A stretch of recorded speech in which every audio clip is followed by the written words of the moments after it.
नमस्कार विद्यार्थी मित्रांनो, स्वागत आहे तुमचं विदर्भ आयएस अकॅडमीच्या ऑनलाईन प्लॅटफॉर्मवर।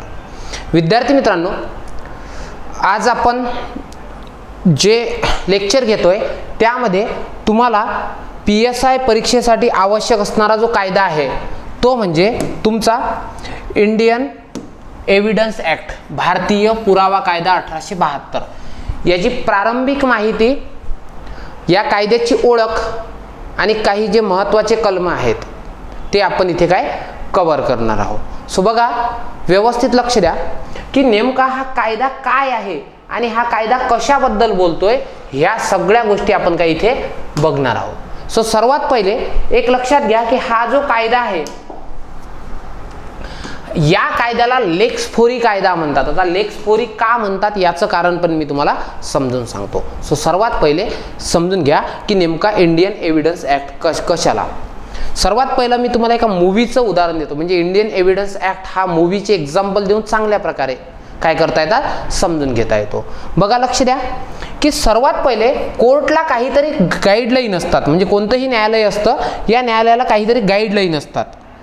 म्हणजे ज्या प्रकारे तुम्हाला एक मार्गदर्शक हवा असतो, तुम्हाला एक गाईड हवा असतो, त्याचप्रमाणे काय असतो, कोणतंही न्यायालय असतं। आता न्यायालय म्हणजे काय हा पण एक मोठा मुद्दा आहे की सर न्यायालय कशाला म्हणतात। सो बघा, इंडियन एव्हिडन्स ॲक्ट कलम 3(1) मध्ये बघा, लक्ष द्या, इंडियन एव्हिडन्स ॲक्ट याचं जे सेक्शन आहे, सेक्शन 3, कायदा जो असतो, अधिनियम जो असतो, याच्यातील जे अंक असतात त्यांना काय सेक्शन म्हणतात, आणि संविधानातील जे अंक असतात त्यांना आपण अनुच्छेद किंवा आर्टिकल असं म्हणतो।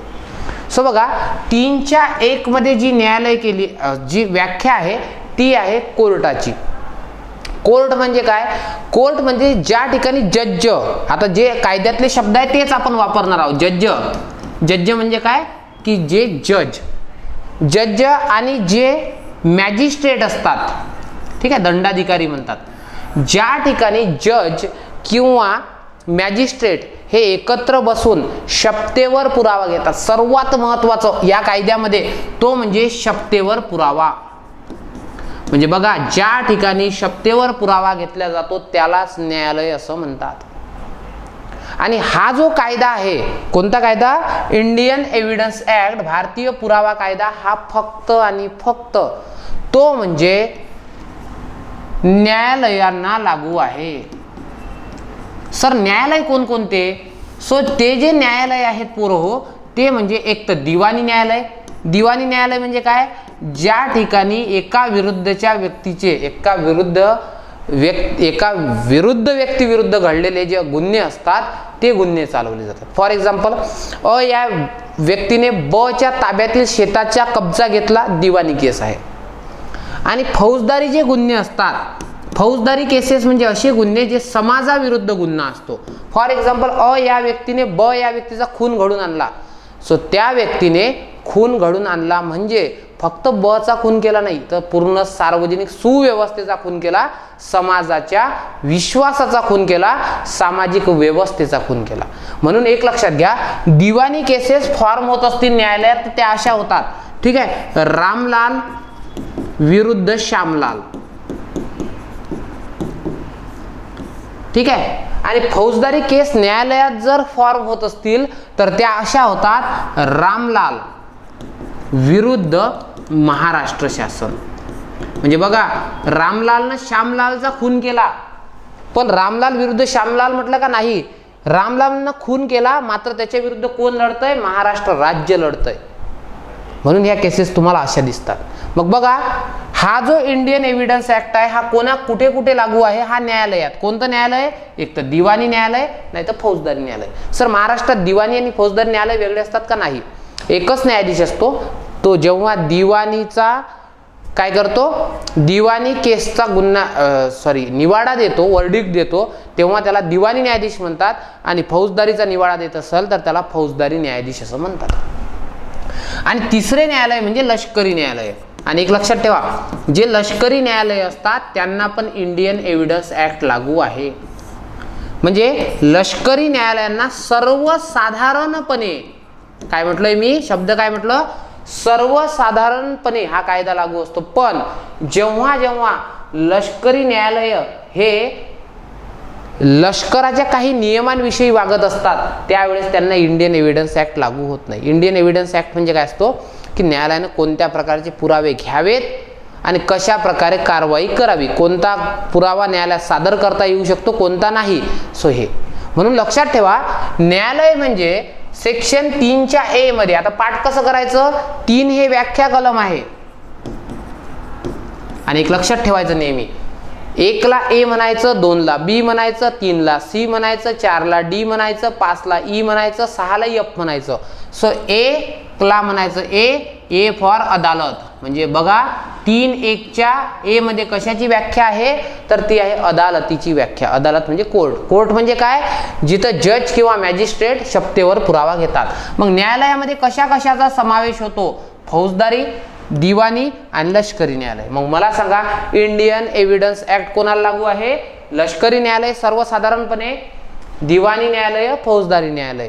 मग इंडियन एव्हिडन्स ऍक्ट कोणाला लागू होत नाही हा प्रश्न नेहमी विचारतात. इंडियन एव्हिडन्स ऍक्ट लागू होत नाही पोरं हो, तो म्हणजे लवादांना. लवाद म्हणजे काय असतं, ट्रिब्युनल. आणि एक लक्षात ठेवायचं, ट्रिब्युनल मध्ये जे कारवाई चालत असते ती सहसा ॲफिडेव्हिटवर चालते. कशावर, ॲफिडेव्हिट. किंवा त्यांना नैसर्गिक न्याय तत्वे असतात. नैसर्गिक न्याय तत्वे म्हणजे काय, की जे कोणत्याही प्रोसिजर लॉला संलग्न नसतात. म्हणून लक्षात ठेवायचं, सहसा लवादांमध्ये शपथेवर पुरावा घेतला जात नाही म्हणून त्यांना न्यायालय म्हणत नाही आणि त्या ठिकाणी इंडियन एव्हिडन्स ऍक्ट लागू होत नाही. हा प्रश्न IMP आहे. इंडियन एव्हिडन्स ऍक्ट कुठे लागू होत नाही, लवादा पुढील कारवाईला लागू होत नाही. मग आता हा जो कायदा आहे या कायद्याला म्हणतात लेक्स फोरी कायदा. कोणता, लेक्स फोरी. आता लेक्स फोरी म्हणजे काय, ही एक लॅटिन टर्म आहे. ही टर्म काय म्हणते, ही टर्म अशी म्हणते की न्यायालयाला मार्गदर्शन आणि नियंत्रण करणारा कायदा. न्यायालयाला मार्गदर्शन करते. कशा प्रकारे मार्गदर्शन करते, की कोणता पुरावा म्हणून स्वीकारला पाहिजे, कोणतं नाही. आणि न्यायालयावर नियंत्रण करते. नियंत्रण म्हणजे काय, न्यायालयाने कायद्याच्या चौकटीच्या बाहेर जाऊ नये. ठीक आहे, नैसर्गिक न्याय तत्वे किंवा न्यायाची जे तत्वे आहे ते डावलू नये यासाठी हा नियंत्रण करणारा कायदा आहे. म्हणून याला लेक्स फोरी किंवा नियंत्रण करणारा कायदा असं म्हणतात. इंग्रजांनी 1872 मध्ये हा कायदा काय केला, भारतासाठी संमत केला. या कायद्याची काही प्रारंभिक माहिती आपण बघू. ऍक्च्युली हा जो इंडियन एव्हिडन्स ऍक्ट असतो याला ऍडजेक्टिव्ह लॉ म्हणतात. ऍडजेक्टिव्ह लॉ कशाला का म्हणतात त्याचं कारण समजून घ्या. इंडियन एव्हिडन्स ऍक्ट, ठीक आहे, सो हा आहे ऍडजेक्टिव्ह लॉ. आता ऍडजेक्टिव्ह लॉ का बरं रे, कारण की हा कायदा जनरल लॉ पण आहे आणि हा प्रोसिज्युरल लॉ पण आहे. म्हणजे जनरल लॉ म्हणजे काय, जनरल लॉ म्हणजे जो साधारणपणे सर्वसाधारण कायदा असतो, जो भारतात सर्वसाधारणपणे लागू असतो आणि जो एका कोणत्यातरी विषयाला वाहलेला असतो. आणि दुसरा असतो तो म्हणजे काय, प्रोसिज्युरल लॉ. प्रोसिज्युरल लॉ म्हणजे काय, सो प्रोसिज्युरल लॉ म्हणजे जो प्रोसिडिंग सांगते. फॉर एक्झाम्पल सीआरपीसी न्यायालयात कसं काम केलं पाहिजे, पोलिसांनी कशा प्रोसिजर केल्या पाहिजे, अटक कशा प्रकारे केली पाहिजे, न्यायालयात कशा प्रकारे हजर केलं पाहिजे, चार्जशीट कशी तयार केली पाहिजे, समपरीक्षा कशी घेतली पाहिजे, म्हणजे कोर्टात ट्रायल कशी चालली पाहिजे, इन्व्हेस्टिगेशन कसं केलं पाहिजे. ठीक आहे, सो हे सगळ्या ज्या गोष्टी आहेत त्याला म्हणतात प्रोसिज्युरल. आणि बघा इंडियन एव्हिडन्स ऍक्ट बऱ्याच प्रमाणात जनरल लॉ आहे आणि बऱ्याच प्रमाणात प्रोसिज्युरल लॉ आहे. म्हणून आपण इंडियन एव्हिडन्स ऍक्टला कोणता ऍक्ट म्हणतो, ऍडजेक्टिव्ह लॉ असं म्हणतो. ठीक आहे, आता आपण या कायद्याची काही प्रारंभिक माहिती बघूया. ठीक आहे, रब करतोय हे. हा जो कायदा आहे पोरो, हा कायदा 1872चा पहिला कायदा आहे. म्हणजे बघा लक्ष द्या, आपण काय करत असतो की समजा 2022 या वर्षात संसदेने 90 कायदे केले तर प्रत्येक कायद्याला नंबर देतो, 1 2 3 4 5 6 90. सो तसंच 1872 मध्ये इंग्रजांनी जेवढे कायदे भारतासाठी केले तर 1 नंबरचा कायदा कोणता केला होता, इंडियन एव्हिडन्स ऍक्ट, भारतीय पुरावा कायदा.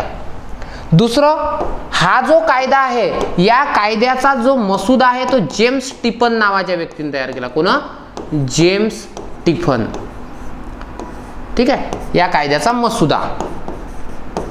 थर्ड वन, या कायद्याची विशेषता अशी आहे की हा कायदा 1984 पर्यंत कुठं लागू होता माहितीये का, हा होता बेन्या पाकिस्तानला लागू. 1884 पर्यंत हा पाकिस्तानला पण लागू असलेला कायदा, म्हणजे त्यांच्याकडे त्यांची यंत्रणा होती स्वतंत्र. सो अशा वेळेस त्यांनी काय केलं, आपल्या कायद्यावर भरण पोषण उदरनिर्वाह त्यांनी केला होता, हे लक्षात असू द्या. ठीक आहे. पुढे आणखी या कायद्याबद्दल जर विचारलं तुम्हाला, सो हा कायदा संमत कधी झाला, सो या कायद्याची जी अनुमती आहे, हे डेट ज्या आहेत ह्या लक्षात असाव्या लागतात.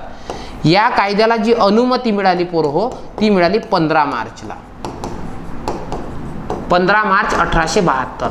आणि हा कायदा लागू कधी झाला, म्हणजे बघा अनुमती म्हणजे काय, त्यावेळेस तिथल्या संसदेनं कधी पारित केला ते, आणि हा कायदा लागू कधी झाला, सो कायदा लागू झाला 1 सप्टेंबर 1872ला, म्हणजे त्याच वर्षी. जेम्स टिपनने याचा मसुदा तयार केला होता. सर्वात पहिले त्यावेळेस गव्हर्नर जनरल इन काउन्सिल कोण होता, तर लॉर्ड मेयो. लॉर्ड मेयो तुम्हाला माहिती आहे ना, 1872च्या दरम्यान पहिल्या जनगणनेचा प्रायोगिक तत्वावर केलं होतं, सो त्याच वेळेसचा हा कायदा आहे. कळली का या कायद्याची प्रारंभिक माहिती? काय आहे कायद्याची प्रारंभिक माहिती? की 1872चा पहिला कायदा आहे. जेम्स टिपननं मसुदा तयार केला, 1984 पर्यंत पाकिस्तानला लागू होता. त्यानंतर 15 मार्च 1872ला ठीक आहे हा कायदा अनुमत झाला आणि 1 सप्टेंबर पासून लागू झाला. आता सर्वात महत्त्वाचं म्हणजे या कायद्यामध्ये किती भाग आहेत. सो या कायद्यामध्ये तुम्हाला भाग जे दिसतात ते दिसतात 3 भाग. 3 भाग दिसतात. पहिला भाग जो आहे तो आहे तथ्यांची संबद्धता. ठीक आहे, हे काय असतात तथ्य वगैरे हे बरोबर सांगतोच मी तुम्हाला. तथ्यांची संबद्धता. संबद्धता म्हणजे काय रे बाबा, संबंध नव्हे, याला म्हणतात रिलेव्हन्सी ऑफ फॅक्ट. काय म्हणतात? रिलेव्हन्सी ऑफ फॅक्ट. दुसरं जे आहे ते म्हणजे आहे, दुसरं ते आहे साबितीविषयी आणि तिसरं आहे पुराव्याविषयी.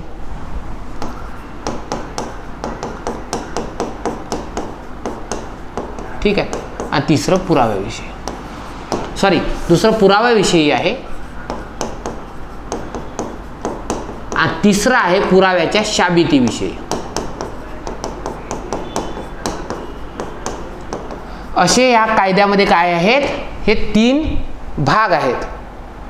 2022ला एका प्रकरणावर पण प्रश्न विचारला होता, सो त्याच्यामुळे इन डिटेल तुम्हाला करावं लागेल. दुसरं, याला प्रकरण किती आहेत. सो या कायद्यामध्ये 3 भागांमध्ये विविध 11 प्रकरणे आहेत. आणि सर्वात महत्त्वाचं म्हणजे की या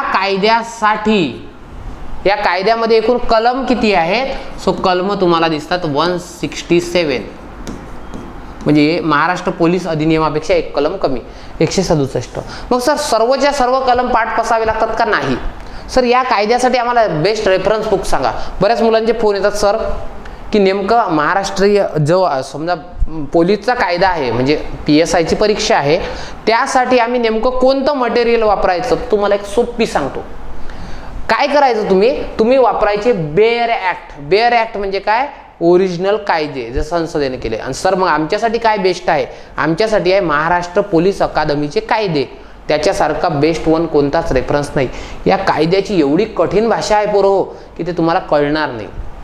फॉर एक्झाम्पल एक कलम आहे 31 काय म्हणतं की पुरावा, ठीक आहे, हा काय नसतो म्हणजे कबुली जबाब हे निर्णायक पुरावे नसून ते प्रतिष्ठंभात्मक असतात. आता कोणतीही जगातली लायब्ररी डिक्शनरी उचला मला प्रतिष्ठंभात्मक म्हणजे काय सांगा. हा प्रश्नच शब्दच तुम्ही पहिल्यांदा वाचला, 10-12 वेळा उच्चारल्यानंतर तो पाठ होतो. प्रतिष्ठंभात्मक, त्याला म्हणतात डॉक्ट्रिन ऑफ इस्टॉपल. ते काय असतं ते समजून सांगतो मी. आता सर्वात पहिले ही झाली या कायद्याची प्राथमिक ओळख, कुठे लागू आहे कुठे लागू नाही हे बघितलं. आता सर्वात महत्त्वाचं आपण बघतोय ते म्हणजे काय, ते म्हणजे तुमच्या कायद्याविषयी काही महत्त्वाची माहिती. ठीक आहे, त्याआधी तुम्हाला एक सूचना की हा जो कोर्स आहे PSI कायद्याचा जो कोर्स आहे, ओके, सो हे PSI कायद्याची जी बॅच आहे पोरांनो, एक मिनिट,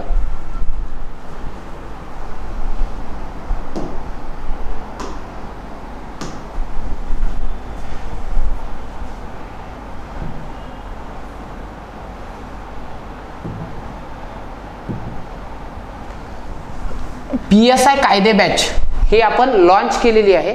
या कायद्यांमध्ये या कायद्याचा कालावधी 60 दिवस असेल आणि याचं शुल्क असेल 3000. आणि या कायद्यामध्ये या बॅचमध्ये आपण संपूर्ण जे तुमचे मायनर आणि मेजर लॉ आहे ते आपण सर्वथा कव्हर करणार आहोत. ठीक आहे. आणि एक सर्वात महत्त्वाचं म्हणजे कायदे करताना एक प्रोग्रेस असते, ती म्हणजे काय की बघा लग द्या प्रोसेस कोणती असते. सर्वात पहिले कायद्याच्या काही तुम्हाला समज म्हणजे सर्वात पहिले तुम्हाला कायद्याच्या कन्सेप्ट समजून घ्यावे लागतात. सो ज्याला कन्सेप्ट समजल्या त्याला मग आता हा कायदा कळला. कायद्याची समज फार महत्त्वाची असते. वाचून कायदा होत नसतो, हे सर्वात पहिलं. दुसरं, या कायद्याची समज असून दुसरी गोष्ट तुम्हाला हे कळलं पाहिजे की या कायद्यांमध्ये पाठांतर असावं लागतं. कारण की प्रश्न फक्त आणि फक्त पाठांतर बेस येतात. म्हणजे 55 प्रश्न कायद्यांवर येत असतील तर 55 पैकी 40 प्रश्न हे जे असतात ना हे तुमचे पाठांतरावर असतात आणि 10 ते 15 प्रश्न हे फक्त कसे असतात, कन्सेप्च्युअल असतात. आणि थर्ड वन म्हणजे काय, याला द्यावी लागतं रिव्हिजन. खूप जास्त वेळा रिव्हिजन द्यावी लागते. मग या बॅचमध्ये आपण सर्वात पहिले तुमच्या कन्सेप्टवर वर्क करूया. नंतर तुम्हाला मी पाठांतराच्या प्रत्येक कायद्यामध्ये ट्रिक्स देणार आहोत. आपला मोटोच हा असेल की तुम्हाला ट्रिक्सद्वारे कायदा पाठ करून घेणे आणि या कायद्याच्या रिव्हिजन पण मी तुमच्या घेणार आहोत. सो असा या कायद्याचा काय असेल तुमचा एकूणच बॉडी असेल. या प्रकारे आपण वर्क करणार आहोत. आणि कायद्यामध्ये ज्या माझ्या हँड रिटन नोट्स आहेत ह्या सगळ्या मी तुम्हाला प्रोव्हाइड करणार आहोत. ठीक आहे. सो आपण कायद्यामध्ये बघितलं. आता सर्वात पहिले 2 मूवीचे तुम्हाला उदाहरण देतो. बघा, एक मूवी आहे पिंक मूवी. जर पिंक बघितला असेल सो एक न्यायाधीश काय करतो, एक तुम्हाला माहिती तापसी पन्नू हे कॅरेक्टर आहे आणि तापसी पन्नूचे जे वकील असतात, ठीक आहे, ते असतात अमिताभ बच्चन सर. आणि एक जे त्यांचे ऑफेंडर असतात त्यांच्या विरुद्ध जे काम करणारे आहेत, ठीक आहे.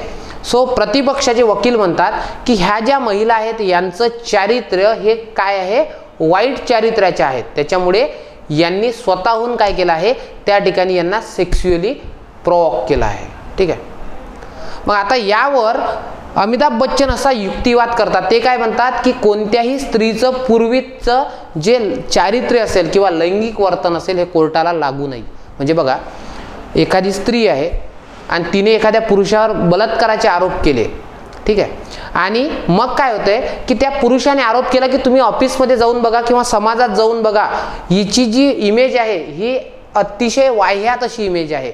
अशा वेळेस न्यायालय असं म्हणतं की बघा कोर्टात तिचं पूर्वीचं चारित्र्य लागू नाही. कळलं. सो हा अशा प्रकारे कोर्ट काय करतं, कोर्टाला नियंत्रण हा कायदा करतो. हा कायदा सरळ सांगतो की हे बघ तुला पुरावे स्वीकारायचे असेल स्वीकार, पण स्त्रीच्या पूर्वीच्या चारित्र्याबद्दल पुरावे लागू होत नाही. दुसरं एक तुमचं जनरल उदाहरण देतो की तुम्ही न्यायालयात एक केस घेऊन गेले आणि केसमध्ये तुम्ही सांगितले हे बघा रस्त्यावर असा जॉली LLBचं उदाहरण देतो. जॉली LLB नावाचा मूवी आहे. अर्शद वारसी काय करतात की सांगतात हिट अँड रन केसमध्ये काय झालेलं आहे की या ठिकाणी या व्यक्तीनं लोकांच्या अंगावर गाडी चढवलेली आहे. ठीक आहे, कारमध्ये, ठीक आहे, रश ड्राईव्हमध्ये लोकांचा मृत्यू झाला आहे.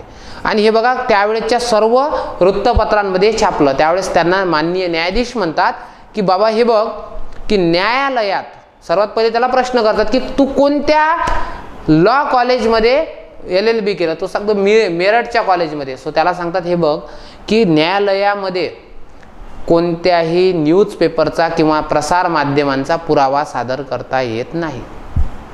ठीक आहे. आता बघा काय झालं, तुमच्या गावात एक हत्या झाली, एका व्यक्तीच्या डोक्यात भला मोठा दगड मारला आणि तो मरण पावला. आणि मग काय न्यायालयात तुम्ही पुरावा म्हणून दगड घेऊन जाल का? ट्रॉलीत दगड भरला, न्यायालयाचे दरवाजे पाडा आणि चालले आतमध्ये ट्रक घेऊन. गौर से देखिए जज साहब यही हो. ठीक आहे, ठीक आहे. सो हाच तो दगड आहे की त्या दगडाने एका व्यक्तीचा खून झाला. असं चालतं काय बाबा? नाही चालत. मग अशा वेळेस काय करतो आपण, त्याच्या फोटोकॉपी आणतो. सो न्यायालयाला सांगतं की जी वस्तू न्यायालयात काय नसेल, उपस्थित करता येत नसेल, त्याच्या फोटोकॉपी पण चालतात. सरकारने केलेले कायदे याचा पुरावा तुम्हाला न्यायालयात देता येतो. सो अशा प्रकारे हा गाईड करणारा कायदा आहे. पुढे तुम्हाला कळेलच, हळूहळू जसा कायदा रन होईल तशा प्रकारे तुम्हाला कळेलच. सो बघा आपण सुरुवात करतोय. ही जी PDF आहे ही PDF मी तुम्हाला आपल्या कोर्समध्ये अवेलेबल करून दिली आहे आणि तुम्हाला यूट्यूबच्या आपलं जे यूट्यूब डिस्क्रिप्शन बॉक्स असेल तिथे पण ही नोट्स अवेलेबल करून दिलेली आहे.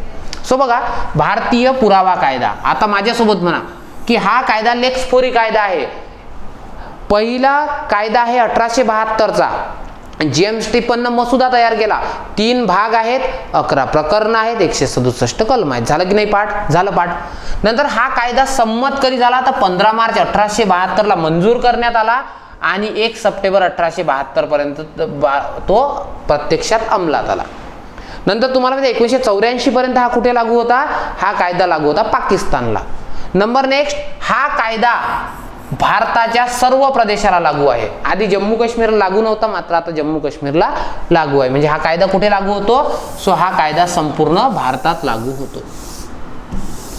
आता नंबर नेक्स्ट असा आहे की बघा, लक्ष द्या, या ठिकाणी कलम 3 जे आहे, कलम 3 मध्ये व्याख्या आहेत आणि व्याख्यांवर प्रश्न विचारतात. ठीक आहे, व्याख्यांवर काय केलं तुम्हाला प्रश्न विचारला जातो. बघा, बऱ्याचशा कायद्यांमध्ये व्याख्या कलम 2 असतं. काय असतं? बऱ्याचशा कायद्यांमध्ये व्याख्या कलम 2 असतं, मात्र इथं व्याख्या कलम किती आहे? 3. या कायद्याच्या कलम 3 मध्ये व्याख्या केलेल्या आहेत. मग आता व्याख्येमध्ये काय सांगितलं? ए. बघा, हे ए आहे, ए फॉर अदालत. कोड काय झाला याचा? ठीक आहे, याचा कोड काय झाला? ए फॉर अदालत. अदालत म्हणजे काय? ज्या ठिकाणी सर्व जज व मॅजिस्ट्रेट हे काय करतात? पुरावा घेण्याचा अधिकार त्यांना कायद्यानं दिला आहे. बघा, ज्या ठिकाणी जज आणि मॅजिस्ट्रेट बसतात आणि त्यांना पुरावे घेण्याचा अधिकार असतो, शपथेवर पुरावा घेण्याचा अधिकार असतो, त्याला कोर्ट म्हणतात. कोर्टमध्ये दिवाणी, लष्करी आणि काय येतात? फौजदारी न्यायालय येतात. फक्त काय येत नाही? लवाद. लवादचा म्हणजे इंडियन एव्हिडन्स ऍक्ट कोणाला लागू नाही? लवादाला लागू नाही. ठीक आहे, हे झालं ए ची व्याख्या. आता व्याख्या नंबर बी आहे. सो बी बघा काय म्हणतं? व्याख्या नंबर बी म्हणजे याचा कोड आपण करतोय बेसिक फॅक्ट. आता तुम्ही काय करायचं? मी जिथे जिथे इंग्लिश शब्द सांगतो तिथे इंग्लिश लक्षात ठेवायचे. फॅक्ट कशाला म्हणतात? फॅक्ट म्हणजे गोष्ट. यालाच बऱ्याच ठिकाणी तथ्य म्हणतात. कारण की तथ्य म्हणजे काय? तथ्य म्हणजे कोणतीही गोष्ट, त्याला फॅक्ट म्हणतात. तुम्हाला माहिती ना, असा तो फॅक्ट आहे, अशी ती गोष्ट आहे, असं ते तथ्य आहे, असं नेहमी तुम्ही बोलता. सो याला 3 शब्द आहेत. एक तुम्ही त्याला फॅक्ट म्हणा, किंवा त्याला गोष्ट म्हणा, किंवा त्याला तथ्य म्हणा. आता मला एक सांगा रे, तथ्य काय असते? तथ्य म्हणजे जे तुमच्या इंद्रियानं तुम्हाला जाणवतात. इंद्रिय माहिती आहे काय? पंचेंद्रिय आहेत आपल्याला. नाक आहे, डोळे आहेत, ओके, तुमचं तोंड आहे, तुमचे कान आहेत आणि तुमचा स्पर्श आहे. सो तुम्हाला तुमच्या पंचेंद्रियानं ज्याचं आकलन होतं ते तथ्य आहे. ठीक आहे, मी तुम्हाला शिकवतोय हे तथ्य आहे. ठीक आहे, इथे या ठिकाणी तुमचा नेटचा स्पीड स्लो आहे, फास्ट आहे, हे तथ्य आहे. माझ्या मागे बोर्ड आहे, हे तथ्य आहे. हा माझ्या हातात मोबाईल आहे, हे तथ्य आहे. ठीक आहे, माझा आवाज लता मंगेशकर दिदींसारखा सुमधुर नाही, कर्कश आहे, हे तथ्य आहे. त्याच्यानंतर मी गोरा दिसतो, हे तथ्य आहे. ठीक आहे, तुम्ही हुशार आहात, हे तथ्य आहे. मी चांगला शिकवतो, हे तथ्य आहे. ठीक आहे, सो आजचं वातावरण क्लाउडी आहे, हे तथ्य आहे. आज पाऊस पडतो, हे तथ्य आहे. आज फार वार्म आहे, हे तथ्य आहे. तो व्यक्ती आगाऊ आहे, ते तथ्य आहे. ठीक आहे, तो किंवा ती मला काय करते, म्हणजे मला ती किंवा तो आवडते, हे तथ्य आहे. तो पण मला रिस्पॉन्स देतो, म्हणजे एकदम गावठी भाषेत लाईन मारते, हे पण तथ्य आहे. तर तथ्य म्हणजे काय? तथ्य म्हणजे जे तुम्हाला जाणतं ते सगळं तथ्य आहे, जे तुम्हाला समजतं. एका गावात एक आग लागली आणि जसा पोलीसच्या गाडीचा सायरन वाजला तसा गावातला एक व्यक्ती, रामलाल नावाचा व्यक्ती, गावातून पळून गेला. म्हणजे त्यानंच ती आग लागली असावी, हे तथ्य आहे. एक पुरुष एका स्त्रीला दररोज मारहाण करतो आणि त्या स्त्रीचा मृत्यू झाला, त्यानेच खून केला असावा, हे तथ्य आहे. एक पुरुष आपल्या स्त्रीवर खूप प्रेम करतो, तो तिची खूप काळजी घेतो, तिचा मृत्यू झाला, हे पण तथ्य आहे. म्हणजे तो तिचा मृत्यू करू शकणार, हे तथ्य आहे. ठीक आहे, सो हे सगळे तथ्य असतात. तथ्य म्हणजे काय? तथ्य म्हणजे की ज्याचे ज्ञान इंद्रियाने होण्यासारखे आहे अशी कोणतीही वस्तू किंवा वस्तूची स्थिती. ठीक आहे, आज त्याला घाम सुटला, तथ्य आहे. आज तो घाबरलेल्या मनस्थितीत दिसतो, तथ्य आहे. तो जरासा चतुर आहे, तथ्य आहे. तो थोडासा लबाडच आहे, तथ्य आहे. ठीक आहे, तो प्रेमळ आहे, तथ्य आहे. दिसून राहिलं का तुम्हाला? नाही, वस्तूची स्थिती दिसून राहिली. तो थोडासा भावनिक आहे, इमोशनल आहे, पटकन रडतो, तथ्य आहे. म्हणजे समजलं का, ज्याचे ज्ञान इंद्रियानं होण्यासारखे असते अशी कोणतीही वस्तू किंवा वस्तूची स्थिती, वस्तूचा संबंध, मनुष्याच्या मनाची स्थिती सर्वात महत्वाचं. सो हे सगळं तथ्य असते. पण मला एक सांगा, प्रत्येक तथ्य कोर्टात घेऊन जाता का? समजा खुनाची केस चालू आहे माझ्यावर, ठीक आहे, माझ्यावर खुनाची केस चालू आहे, कोर्ट कोणते तथ्य विचारेल रे ज्याचा खुनाशी संबंध आहे? पवन सर, ठीक आहे, पवन सर काय करतात?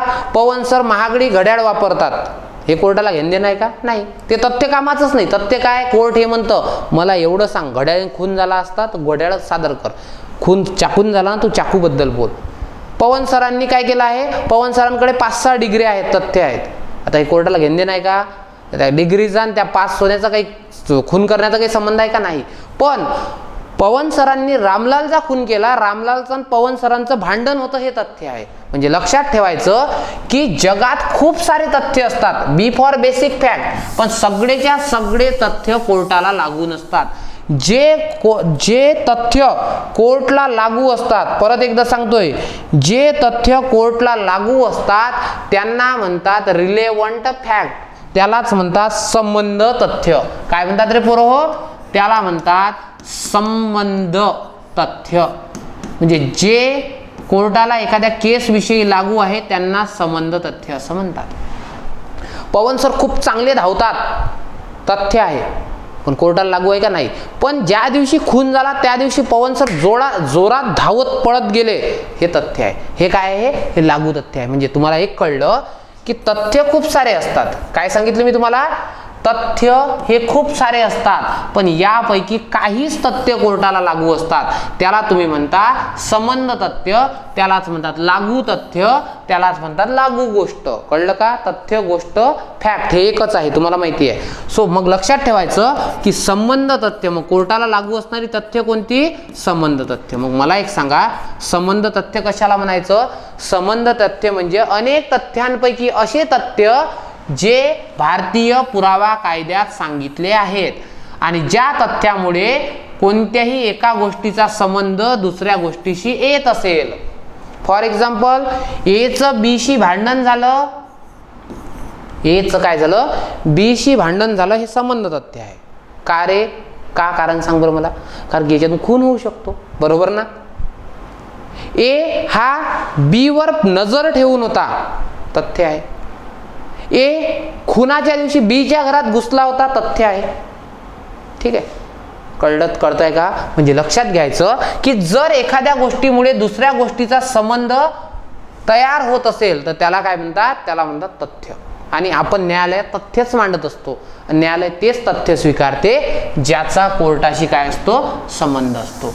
आणि ज्याचा कोर्टाशी संबंध असतो त्यालाच मग कोर्टमध्ये न्यायाधीश म्हणतात. पॉइंट टू बी नोटेड जज साहब, हा मुद्दा लक्षात घ्या, हा काय आपल्या केसशी निगडीत आहे. म्हणजे काय आहे? संबंध तथ्य. मग सर एचा कोड अदालत केला, बीचा बेसिक फॅक्ट केला, सीचा काय कराल? सीचा करायचा को रिलेव्हंट, काय म्हणायचं? को रिलेव्हंट फॅक्ट. म्हणजे काय? लागू तथ्य. समजलं? लागू तथ्य म्हणजे ज्याच्याबद्दल पुरावा मागता येतो, जो पुरावा कायद्यात सांगितले आहे, एका गोष्टीमुळे दुसऱ्या गोष्टीचा संबंध उघड होत असेल. इतक्या बारकाईनं कायदा शिकून घ्या. मी तुम्हाला सांगतोय की तुम्हाला पाठांतर आणि त्यानंतर तुमची कन्सेप्च्युअल अंडरस्टँडिंग सगळी पूर्ण करून देणं माझी जबाबदारी. सर कायदा किती कठीण असो, प्रत्येक कायदा आतापर्यंत जवळपास माझ्या 9 ते 10 बॅचेस झाल्या आहेत PSIच्या. ठीक आहे, आणि मी 3 PSI मुख्य परीक्षा पण पास केलेल्या आहेत. ठीक आहे, सो त्याच्यामुळे असं नाही आहे की मी कधीही PSI परीक्षा दिली नाही, तुम्हाला शिकवतोय, असं कधी नाही आहे. सो त्याच्यामुळे ज्या परीक्षेचा मला अनुभव आहे, जी परीक्षा कशा प्रकारे पास करावी लागतो तेच मी तुम्हाला गाईड करत असतो. ठीक आहे, आता बघा, आता काही फॅक्ट असे असतात की एक पक्ष म्हणते की याचा बघा, लक्ष द्या, काही फॅक्ट असे असतात पोरो. एक पक्ष काय म्हणतो? एक पक्ष म्हणतो याचा कोर्टाशी संबंध आहे. म्हणजे बघा, लक्ष द्या, अ काय म्हणतो? हे संबंध तथ्य आहे, आणि बी म्हणतो हे संबंध तथ्य नाही. सो अशा गोष्टीला काय म्हणायचं? एक म्हणतो आस्तिभाव, आस्तिभाव म्हणजे आहे, आणि एक म्हणतो नास्तिभाव म्हणजे नाही. म्हणजे उदाहरण समजून सांगतो बघा, ए आणि बी एकदम चिल्लर, एकदम टपरीवरचं चौकातलं उदाहरण देतो म्हणजे तुमच्या लक्षात येईल. ए आणि बी हे दोघं मित्र आहेत आणि या दोघांनाही एक मुलगी आवडते, ती म्हणजे सी. ठीक आहे. आणि हा ए हिला बऱ्याच दिवसापासून अप्रोच करत होता, ठीक आहे, लग्नासाठी. आणि त्याच दिवशी काय झालं, त्याच दिवशी म्हणजे बऱ्याच दिवसापासून अप्रोच करत होता लग्नासाठी, लव्ह अफेअरसाठी, ठीक आहे, किंवा होकारासाठी. मात्र काय झालं, हा जो हे जे सी आहे हिची झाली किडनॅपिंग, अपहरण, किडनॅपिंग झालं. आता बघा हा न्यायालयात कोर्टावर गेला आणि या दोघंही हे काय आहेत, संशयित आहेत, ठीक आहे, किंवा ए हा संशयित आहे. मग बी काय म्हणतो, बी असा म्हणतो की माझ्या समोर येणं काय केलं होतं, या सी ला धमकी दिली होती की तुम्हाला होकार दे नाही तर मी तुला काय करेल, गायब करेल. सो यावेळेस हा काय म्हणतो, आस्तीभाव, की बाबा हे बघा यानं अशी धमकी दिली होती, कोर्टाला लागू आहे. मग याच्यावर ए काय म्हणतो माहिती आहे, ए डिफेंड स्वतःला करतो की बाबा हे बघा मी त्यावेळेस रागारागात धमकी दिली होती, पण मी धमकी दिली म्हणजे ते काय झाल्या, त्या किडनॅप केलं असं आहे का, नाही. म्हणजे हा काय म्हणतो, नकारतो, हा होकारतो, हा नकारतो, हा होकारतो, हा नकारतो, हा आस्तीभाव, हा नास्तीभाव. जिथं आस्तीभाव नास्तीभाव दोन्ही असतात त्याला म्हणतात काय, त्याला म्हणतात मुद्दे गोष्ट. मुद्दे गोष्ट म्हणजे डावललेलं सत्य. काय म्हणायचं त्याला, त्याला आपण कोड असा करू, हे बघा डी, डावललेले तथ्य. डावललेले म्हणजे काय, या ठिकाणी एक सांगतो आणि एक डावलतो. म्हणजे बघा असं तथ्य की ज्यामध्ये दोन पक्ष, एक पक्ष हो म्हणतो एक पक्ष नाही म्हणतो, याला काय म्हणतात, डावललेले तथ्य म्हणतात. आणि एक लक्षात ठेवा, ज्या गोष्टीबद्दल वाद निर्माण झाला असतो त्याच्याबद्दल कोर्ट काय मागत असतं, पुरावे मागत असतं. फॉर एक्झाम्पल हा मोबाईल आहे, या मोबाईलला मी म्हणून राहिलो की हा माझा मोबाईल आहे आणि तुम्ही म्हणून राहिले की तुमचा मोबाईल आहे, ठीक आहे. बघा मी आस्तीभाव, तुम्ही म्हणून राहिले नास्तीभाव, नाही त्याचा नाही माझा आहे. मग आता कोर्ट काय म्हणेल, दे रे पुरावा. मग मी काय करेल, या मोबाईलचं बिल आणून देईल कोर्टाला, EMI नंबर बघा म्हणेल मी, ठीक आहे, IMEI नंबर, आणि हा बघा आणि हा मॅच करा. सो कोर्टाला माझा पुरावा भेटला, कोर्ट काय म्हणेल की हा मोबाईल कोणाचा आहे, पवन सरांचा आहे. कळलं का. मग ज्या ज्या मुद्द्याबद्दल वाद निर्माण असतो त्याच्याबद्दल कोर्ट पुरावे मागत असतो. कोणते पुरावे मागायचे कोणते नाही मागायचे हे कोण सांगतं, इंडियन एव्हिडन्स ऍक्ट सांगतो. मग बघा मुद्दे गोष्ट किंवा डावललेलं तथ्य, ठीक आहे. बघा आता या शब्दाचा अर्थ कोणत्याही गोष्टीपासून कोर्टापुढे चालू असलेल्या कोणत्याही खटल्यात, बघा कोर्टापुढे कोणताही खटला चालू आहे, खटला म्हणजे फौजदारी केसला खटला म्हणतात आणि दिवाणी केसला दावा म्हणतात. कोणत्याही खटल्यात किंवा दाव्यात एका पक्षाने केलेला हक्क, म्हणजे एक पक्ष काय सांगतो, हक्क सांगतो, आणि एक पक्ष नाकारलेला हक्क असं जर असेल किंवा एखादी जबाबदारी असेल, अपात्रता असेल, याच्याबद्दल एक पक्ष आस्तीभाव करतो एक पक्ष नास्तीभाव करतो, याला काय म्हणायचं, मुद्दे गोष्ट. म्हणजे आस्तीभाव नास्तीभाव जिथं असतो त्याला मुद्दे गोष्ट. आणि मुद्दे गोष्टीबद्दल कोर्ट काय मागत असतं, पुरावा मागत असतं. कळलं. ए मध्ये कोर्टाची व्याख्या आहे, बी मध्ये बेसिक फॅक्ट आहे, सर्वच्या सर्व तथ्य कोर्टाला लागून असतात. सी मध्ये कोरिलेव्हंट फॅक्ट म्हणजे असे फॅक्ट ज्याचा कोर्ट त्या खटल्याशी दाव्याशी संबंध असतो, आणि डी मध्ये डावललेलं तथ्य. ठीक आहे. नंबर नेक्स्ट आहे दस्तऐवज. दस्तऐवज म्हणजे काय, दस्तऐवज म्हणजे पोरं हो याला म्हणायचं ई डॉक्युमेंट. कोणते डॉक्युमेंट, बघा ई चा कोड ई डॉक्युमेंट करतोय आपण, ई डॉक्युमेंट. आता ई डॉक्युमेंट काय असतं, डॉक्युमेंट म्हणजे काय, कशानं कशावरही काहीही लिहिलं, ठीक आहे. त्याने का काकाने ठीक आहे, काकूने काकाचे कामाचे कागद कात्रीने कर कापले. तसंच कशानेही कशावर काहीही लिहिले तर त्याला काय म्हणतात, त्याला दस्तऐवज म्हणतात. मी काय केलं, मी माझ्या हातावर काहीतरी नाव लिहिलं, झाला दस्तऐवज. मी जेवता जेवता भाकरीवर असं नाव लिहिलं, झाला दस्तऐवज.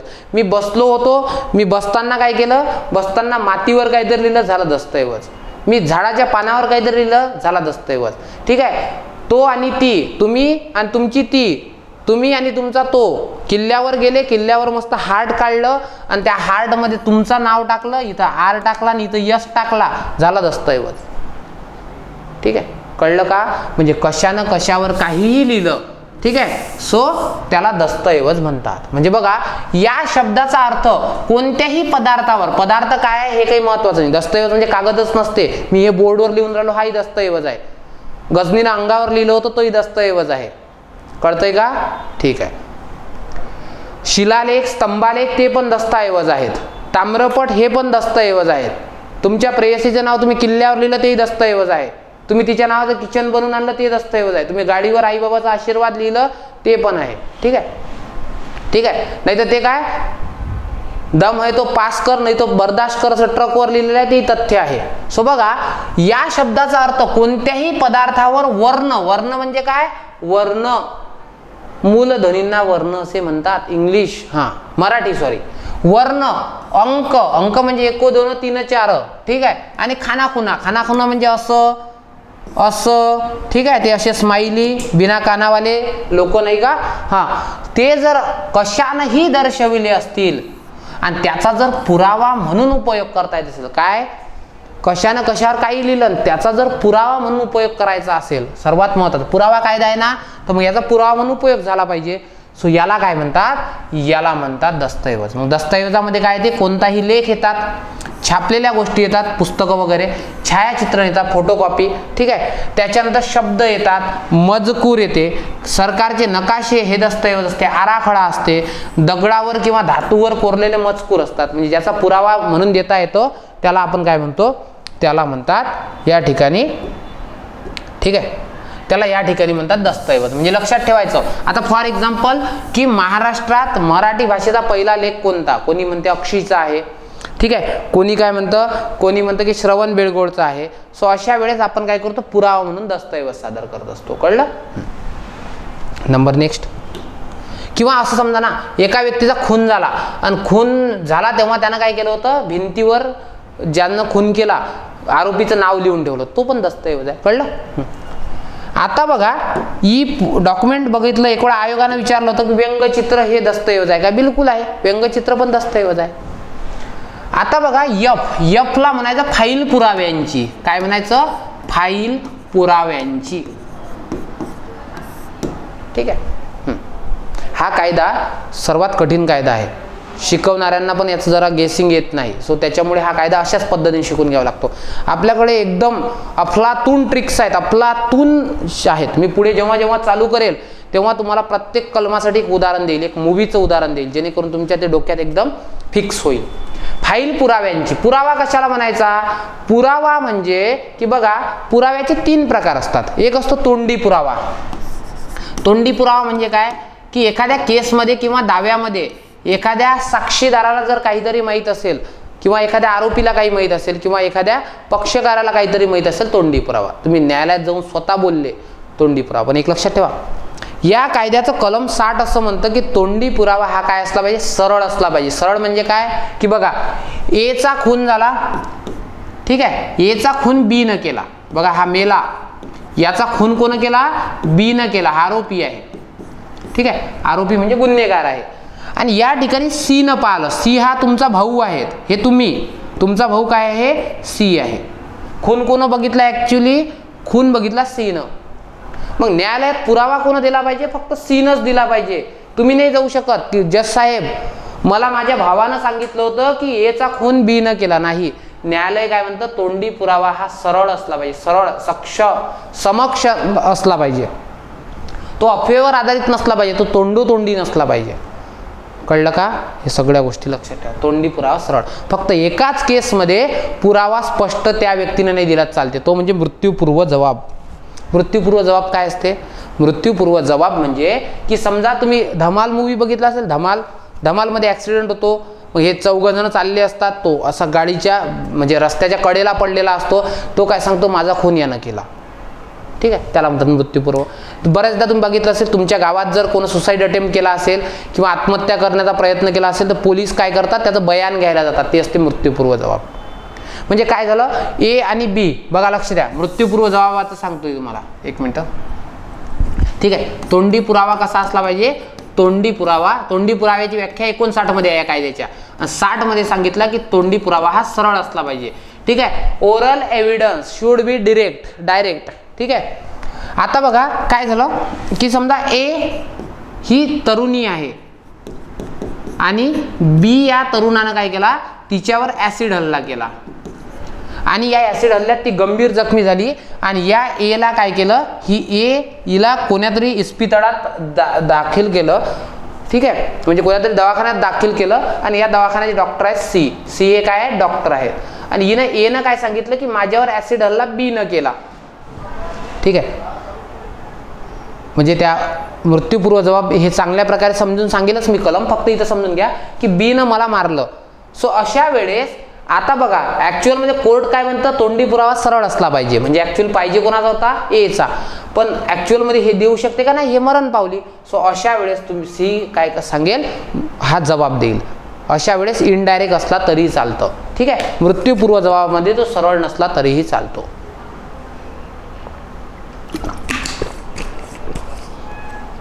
सो हे एकच अशी केस आहे मृत्यूपूर्व जबाब. मग सर असं का बरं, कारण की इंडियन लॉ असा म्हणतात किंवा न्यायाचं तत्व असं म्हणतं की मरणाच्या वाटेवर असणारा व्यक्ती कधीही खोटा बोलत नाही. ठीक आहे, हे त्याचं तत्व आहे.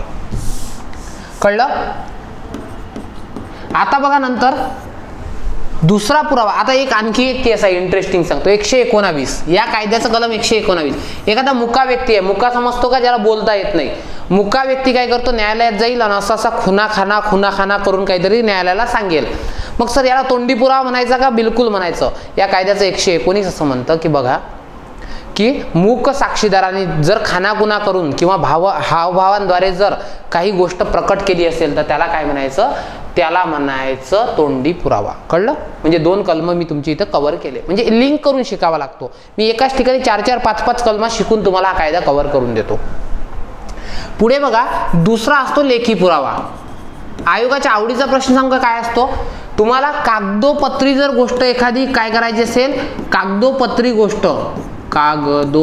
गोष्ट जर प्रूव्ह करायची असेल तर तुम्हाला लेखी पुरावा द्यावा लागतो. म्हणजे बघा तोंडी पुराव्यानं जगातली कोणतीही गोष्ट सिद्ध होते. काय सांगितलं, तोंडी पुराव्यानं जगातली सर्व तथ्य उघडकीस आणता येतात. तथ्य म्हणजे समजते ना, ज्याचा केसशी संबंध आहे. मग लक्षात ठेवायचं, आयोग नेहमी विधान विचारतं, तोंडी पुराव्याद्वारे सर्व तथ्य उघडकीस आणता येते आणि लेखी पुराव्याद्वारे फक्त कागदोपत्री गोष्ट. आता फॉर एक्झाम्पल मी 19 वर्षाचा आहे, याच्याबद्दल माझ्या घरचे तोंडी पुरावा देऊ शकतात का, नाही. मग काय द्यावा लागेल, कागदोपत्री पुरावा.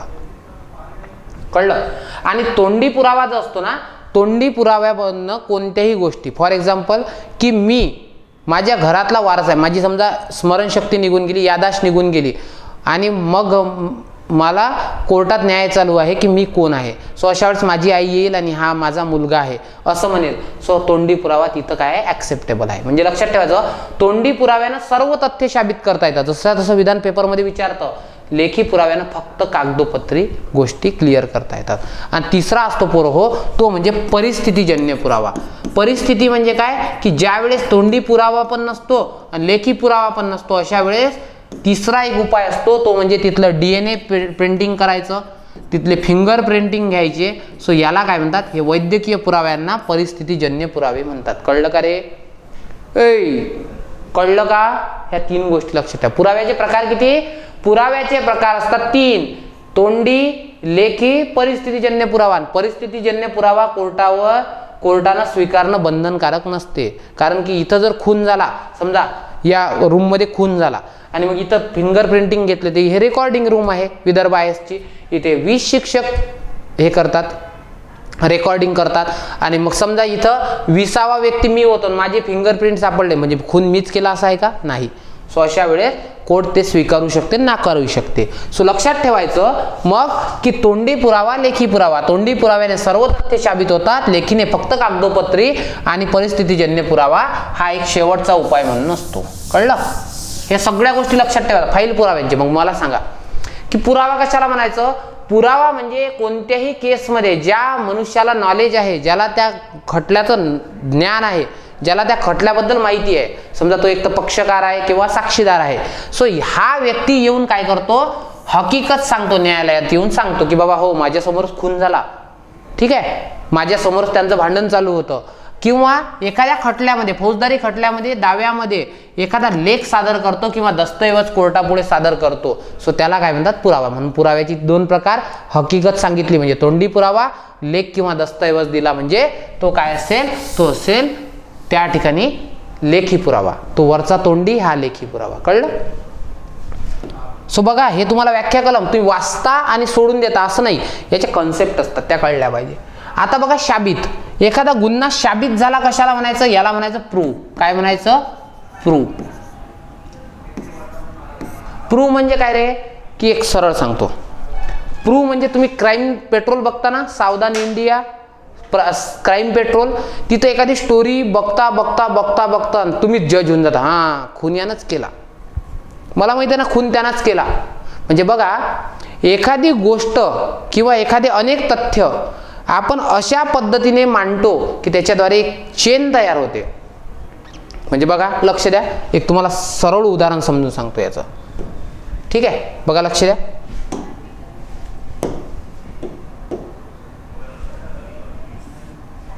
ठीक आहे, काय उदाहरण आहे, उदाहरण सांगतो. ए आणि बी हे दोघं भाऊ होते. या दोघांचं काय झालं, भांडण झालं शेतीच्या वादावरून. मग काय झालं, भांडण झालं आणि भांडणात एनं बीला काय म्हटलं की मी आज तुझा काटा काढतो. मग काय झालं, मग त्याच्या 2-4 दिवसानंतर बी जो आहे, या बी वर हा ए लक्ष ठेवून होता. त्याच्यानंतर मग काय झालं, पुढे या बी न या सी ला कॉल केला, फोन केला की बाबा की तू मला भेटायला आहे. मग हे दोघं भेटले. भेटल्यानंतर काय झालं, या ठिकाणी या दोघांमध्ये हाणामारी झाली. ठीक आहे, हाणामारी होऊन काय झालं की या ठिकाणी ए न काय केलं, स्वतः जवळचं पिस्तूल काढलं आणि या पिस्तुलाद्वारे याला काय केलं, 2 गोळ्या मारल्या. आणि या ठिकाणी हे पिस्तूल टाकून, म्हणजे पिस्तूल तिथंच पडलेलं होतं, हे पिस्तूल टाकून तो काय झाला, निघून गेला.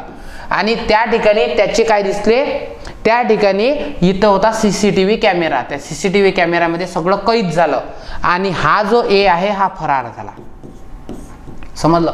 जेव्हा तुम्ही अनेक गोष्टी एकत्र जोडल्या, बघा तुम्ही काय काय एकत्र जोडलं, कोर्टमध्ये असं प्रूव्ह झालं पाहिजे की दोघांचं भांडण झालं, मग बी त्याच्यावर लक्ष ठेवून होता, फोन कॉल केला, त्या फोन कॉलमध्ये भेटल्यानंतर हाणामारी झाली, पिस्तूलमधून 2 गोळ्या झाडल्या, पिस्तूल तिथं टाकलं, त्याच्यावर फिंगरप्रिंट त्याचे सापडले, सीसीटीव्ही कॅमेऱ्यामध्ये कैद झालं आणि फरार झालं. सो याच्यावरून तुम्ही काय सांगता, नाही खून यानंच केला. कळलं ना. मग याला म्हणतात गुन्ह्याची शाबिती. कळलं का. आणि तुम्ही गुन्ह्याची शाबिती करण्यासाठीच न्यायालयात जात असता. तुम्ही आरोप कशासाठी लावत असता एखाद्या व्यक्तीवर, गुन्हा शाबित व्हावा म्हणून. म्हणजे मग लक्षात ठेवायचं, इथे तुम्हाला एक गोष्ट समजत आली की शाबिती कशाला म्हणायचं. शाबिती म्हणजे कोर्टापुढे चालू असलेल्या कोणत्याही दाव्यात किंवा खटल्यात. ठीक आहे, तुम्ही कोर्टाला काय सांगताय, एक अशी चेन सांगताय की एखादी गोष्ट विद्यमान आहे. विद्यमान आहे म्हणजे एखाद्या व्यक्तीचा खून झाला आहे आणि हे बघा पुरावे. सो असे पुरावे दिले की ती गोष्ट शाबित झाली अशी समजावं. पण शाबित झाली कसं समजायचं, न्यायाधीशाला तर जर वाटलंच पाहिजे हा खून झाला किंवा ही गोष्ट घडली, त्याचप्रमाणे सत्सद विवेक बुद्धीच्या व्यक्तीला पण वाटलं पाहिजे की ही गोष्ट घडली. कळतंय का रे. म्हणजे बघा, आता मी शाबितीची व्याख्या सांगतोय. जेव्हा कोर्टापुढे चालू असलेल्या एखाद्या दिवाणी खटल्यात किंवा निवाड्यामध्ये अशी कृतींची मालिका किंवा अकृतींची मालिका पुराव्यानिशी मांडल्या जाते, ज्यावेळी एखाद्या सत्सद विवेक बुद्धीच्या व्यक्तीला किंवा न्यायाधीशाला असं वाटतं की ही गोष्ट घडली आहे किंवा घडली नाही, त्याला म्हणायचं शाबित झालं. मग दुसरं आहे डिस्प्रूव्ह. बघा लक्ष द्या, हे जी मध्ये काय आहे, जी मध्ये आहे प्रूव्ह. आता हा क्रम लक्षात ठेवा. फाईल पुराव्यांची झाली, नंतर शाबित, मग आहे डिस्प्रूव्ह. डिस्प्रूव्ह म्हणजे काय की जर एखादी गोष्ट तुमच्या समोर मांडल्यानंतर तुम्ही म्हणता ही गोष्ट घडलीच नाही. दृश्यम मध्ये मस्त कशी सांगते, 3 तारीख को वहा गया था, 2 तारीख को वहा गया था, असं. मग शेवटून काय लक्षात येते, ही गोष्ट घडलीच नाही. सो त्याला काय म्हणायचं, त्याला म्हणायचं डिस्प्रूव्ह. समजलं. प्रूव्ह म्हणजे काय, एखादी गोष्ट घडली. डिस्प्रूव्ह म्हणजे काय की एखाद्या सत्सद विवेक बुद्धीच्या व्यक्तीला वाटतं किंवा न्यायाधीशाला वाटतं ही गोष्ट घडलीच नाही, त्याला गैरशाबित म्हणायचं, डिस्प्रूव्ह म्हणायचं. आणि तिसरं आहे नॉट प्रूव्ह. बघा, प्रूव्ह, डिस्प्रूव्ह आणि आय मध्ये आहे नॉट प्रूव्ह. नॉट प्रूव्ह म्हणजे काय, नॉट प्रूव्ह म्हणजे सुशांत सिंग राजपूत केस. खून आहे की आत्महत्या आहे कोणालाच माहित नाही. नॉट प्रूव्ह म्हणजे कोर्टापुढे चालू असलेली एखादी गोष्ट जर प्रूव्ह पण झाली नाही आणि डिस्प्रूव्ह पण झाली नाही, सो त्याला काय म्हणायचं, त्याला म्हणायचं नॉट प्रूव्ह. आणि या गुन्ह्यामध्ये फक्त आरोप असतात. ठीक आहे, हे लक्षात ठेवा. कळलं का. So prove, disprove, not prove. आणि एक नंतरची व्याख्या आहे जे.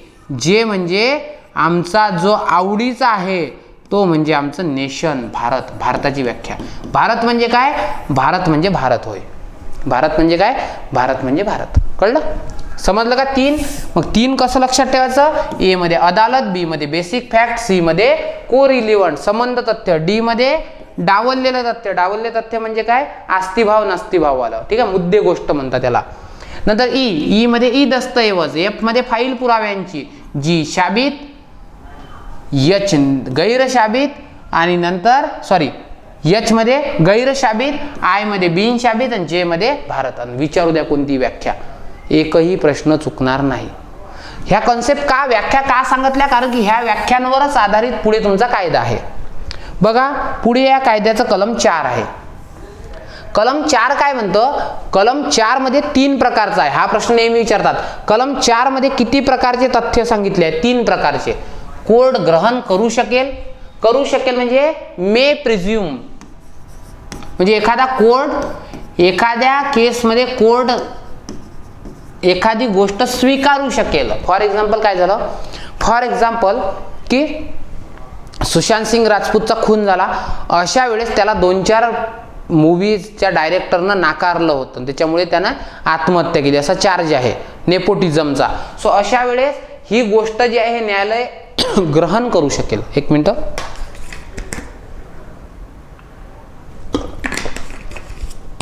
ग्रहण करू शकेल म्हणजे काय? की कोर्ट स्वीकारू शकेल. काय स्वीकारू शकेल? की बाबा हा संबंध तथ्य आहे, हा अशी गोष्ट होऊ शकते, त्याला म्हणतात मे प्रिझ्युम. मे म्हणजे पॉसिबिलिटी दाखवते. कोर्टानं स्वीकारलाच पाहिजे आहे का असं नाही. काही पुरावे कोर्ट स्वतः स्वीकारू शकते, काही नाही स्वीकारू शकत, त्याला काय म्हणतात? ग्रहण करू शकेल. दुसरं, कोर्टाने ग्रहण केलंच पाहिजे. बघा लक्ष द्या, कोर्टानं ग्रहण केलंच पाहिजे म्हणजे तो पुरावा स्वीकारलाच पाहिजे, याला म्हणतात शाल प्रिझ्युम. शाल काय दाखवत असते? शाल दाखवत असते पोरं हो. या ठिकाणी कंपल्शन, हे तुम्हाला माहिती आहे, इंग्लिशमध्ये तुम्ही शिकलेले आहात. बघा एका स्त्रीवर पुरुष अत्याचार करत होता आणि त्या ठिकाणी त्या स्त्रीनं काय दिलं? त्या स्त्रीनं आत्महत्या केली. अशा वेळेस कोर्टाला स्वीकारावंच लागतं की तो हुंडाबळी आहे. ए आणि बी चं भांडण झालं आणि बी हा SC ST आहे, त्यानं ए वर केस टाकली ॲट्रॉसिटीची, कोर्टाला स्वीकारावंच लागतं ॲट्रॉसिटी आहे.